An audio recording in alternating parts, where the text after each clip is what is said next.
بسم اللہ الرحمن الرحیم۔ آج کی ہماری گفتگو کا عنوان ہے ناموس رسالت۔ ایک بات یاد رکھیں کہ اس کائنات کے اندر اللہ کے علاوہ اگر اس جہان کے اندر سب سے بڑھ کر کسی کی عزت، کسی کی ناموس ہے تو وہ میرے اور آپ کے آقا اور مولا کی عزت ہے۔ قرآن کریم کے اندر جن کی عزت کا پہرا اللہ رب العزت نے خود دیا، بلکہ پہرا دینے کا حکم دیا، اللہ کا شکر ہے میں اور آپ اس امت میں سے ہیں کہ جو آج بھی ناموس رسالت اور ختم نبوت کے ساتھ کھڑے ہیں۔ ناموس رسالت صلی اللہ تعالیٰ علیہ وآلہ وسلم ایک ایمان کا بہت حساس مسئلہ ہے۔ اس کے اندر اگر ذرا برابر شک بھی یا گمان بھی انسان کو ہو جائے تو بندہ کافر ہو جاتا ہے۔ اس کائنات کے اندر جو تمام نبیوں کے سردار ہیں، حضرت جناب محمد مصطفیٰ صلی اللہ علیہ وآلہ وسلم کی ناموس اور آپ کی عزت اور آپ کی ختم نبوت یہ سب سے عظیم تر عبادت بھی ہے اور یہ ایک بہترین عمل ہے۔ اور سر فہرست ایک حدیث مبارکہ میں آپ کے سامنے پیش کرنا چاہتا ہوں۔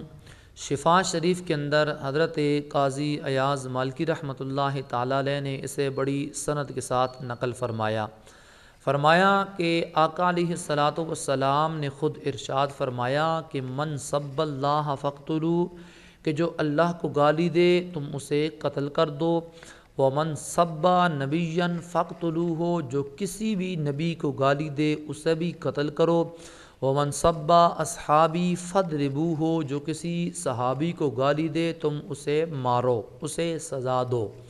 اس کائنات کے اندر ایک نبی یا ایک رسول کے بارے کے اندر غلط خیال اور غلط گمان رکھنا اگر وہ قتل کے برابر ہے تو جو تمام نبیوں کے سردار ہیں، میرے اور آپ کے آقا اور مولا ہیں، ان کے بارے کے اندر اگر ایسا خیال یا ایسا گمان ہوا تو پھر انسان کب مومن بن سکتا ہے یا پھر کب مسلمان بن سکتا ہے۔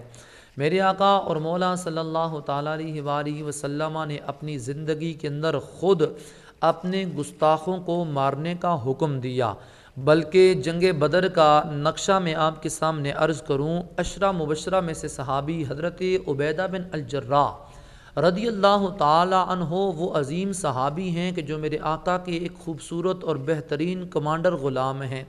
ان کے والد نے حضور کے بارے کے اندر کچھ جملے بولے جو کہ گستاخانہ تھے۔ حضرت عبیدہ بن الجراح نے اپنی تلوار نکالی اور اپنے والد کے سر کو کاٹ دیا۔ سر کاٹ کر سر کو اپنے ہاتھ کے اندر پکڑا اور دوڑتے ہوئے رسول اللہ کی بارگاہ کے اندر حاضر ہوئے۔ میرے آقا اور مولا نے جب حضرت عبیدہ بن الجراح کے ہاتھ کے اندر کٹا ہوا سر دیکھا تو وہ اٹھ کے کھڑے ہوئے اور پوچھا کہ یہ کس کا سر ہے؟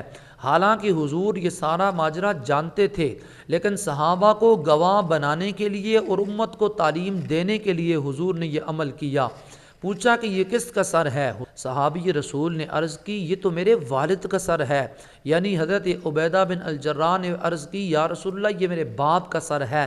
اب بتاؤ کہ اس کائنات کے اندر رسول اللہ سے بڑھ کر والدین کا ادب کس نے سکھایا، کس نے بتایا؟ حالانکہ قرآن یہ کہتا ہے اف ولا تنہرہما، کہ ماں باپ کے سامنے تم اف تک نہ کہو۔ کیا صحابہ سے ہم نے قرآن زیادہ پڑھا ہے یا کوئی صحابہ سے زیادہ پڑھ سکتا ہے، زیادہ سمجھ سکتا ہے یا صحابہ سے زیادہ عمل کر سکتا ہے؟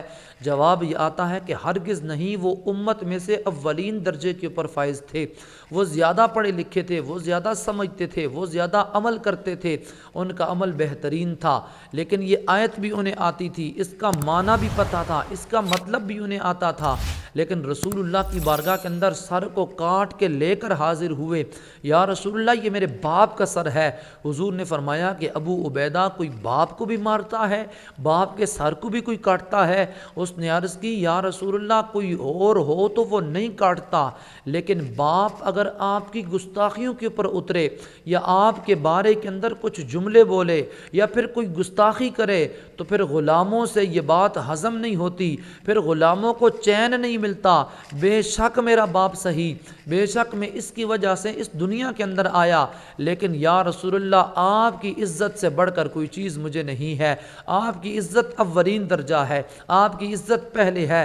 اس نے بات کی تو میرے عشق کی انتہا ہو گئی اور میری عقل اور میرے صبر نے مجھے اجازت نہ دی کہ میں چپ کر کے بیٹھوں یا میں معاف کر دوں یا میں اس معاملے کو درگزر کر دوں۔ فرماتے ہیں کہ عشق آیا کمال پر تو میں نے اپنی تلوار نکالی اور باپ کے سر کو کاٹ کے رکھ دیا، اور پھر میں نے یہ بتایا کہ یا رسول اللہ یہ ہے وہ آپ کا گستاخ کہ جس نے آپ کے بارے کے اندر بات کی تھی، تو میں نے کہا کہ اس دنیا کے اوپر اب تیرا رہنا فضول ہے۔